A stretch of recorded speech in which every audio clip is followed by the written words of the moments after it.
जब वो पैदा हुआ तो वो अंधा था। आसपास के लोगों ने ये देखकर उसके माँ बाप को कहा कि ये तो किसी बोझ से कम नहीं है, इसे तो मार देना चाहिए।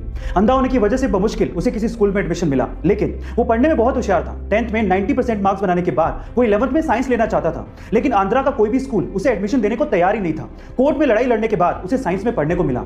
12th में अच्छे मार्क्स बनाने के बाद वो IIT में पढ़ना चाहता था, लेकिन इंडिया की कोई भी IIT उसे एडमिशन देने को तैयार नहीं थी। इसके बाद उसने यूएस की नामी यूनिवर्सिटी MIT में अप्लाई किया और वो इंडिया का पहला ऐसा ब्लाइंड स्टूडेंट बना जिसे MIT यूनिवर्सिटी में एडमिशन मिला। इसके बाद वो चाहता तो अच्छी सैलरी पे वहां पे काम कर सकता था, लेकिन वो इंडिया आया और उसने अपने जैसे लोगों को हेल्प करने की सोची। इसके बाद उसने हैदराबाद में बुलांट इंडस्ट्री की स्थापना की और वहां पर दिव्यांग लोगों को नौकरियां भी दी और उन्हें सम्मान से जीना भी सिखाया। गाइस, जिसे लोग बोझ समझते थे, आज वही लड़का 100 करोड़ की कंपनी का मालिक है और अपने जैसे कई लोगों की जिंदगियां बदल रहा है। उनका नाम है श्रीकांत बुला। कल्पना चावला और सुनीता विलियम्स के बाद भारतीय मूल की एक और बेटी शिरीषा बांदला अंतरिक्ष की सैर पर जाकर भारत का नाम रोशन करने वाली हैं। आंध्र प्रदेश के गुंटूर में जन्मी शिरीषा 11 जुलाई को रिचर्ड ब्रैंसन के साथ उन्हीं की स्पेस कंपनी वर्जिन गैलेक्टिक्स के स्पेस क्राफ्ट वर्जिन ऑर्बिट से स्पेस की यात्रा पर जाने वाली है। मैं आपकी जानकारी के लिए आपको बता दूं कि शिरीषा बांदला वर्जिन गैलेक्टिक्स के गवर्नमेंट अफेयर्स की वाइस प्रेसिडेंट भी हैं और सिर्फ 6 साल में इतनी बड़ी पोस्ट पर पहुंचना बहुत ही गर्व की बात है। तो चलिए गाइस, हमारी भारत की बेटी शिरीषा बांदला के लिए कमेंट सेक्शन में लिखते हैं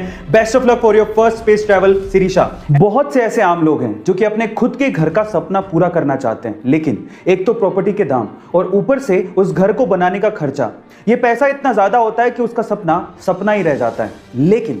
पर अब शायद अंडर प्रिविलेज लोगों के अपने घर का सपना पूरा हो सकता है, क्योंकि तेलंगाना की 23 साल की सिविल इंजीनियर पेराला मनासा ने इसका एक सॉल्यूशन निकाला है। उन्होंने सीवरेज पाइप्स को यूज करते हुए अफोर्डेबल और ब्यूटीफुल घर बनाए हैं, जिसकी कीमत मात्र 3.5 लाख रुपए से 5.5 लाख रुपए के बीच में है, जिसे मात्र 15 दिनों में तैयार किया जा सकता है। सबसे मजे की बात यह है कि आप अपने घर को कहीं भी मूव कर सकते हैं। गाइस, आपको पेराला मनासा की मेहनत और उनकी ये सोच कैसे लगी कमेंट सेक्शन में जरूर लिखेगा और ऐसे अमेजिंग वीडियोस के लिए शेयर, सब्सक्राइब एंड लाइक। मिलते हैं अगली वीडियो में।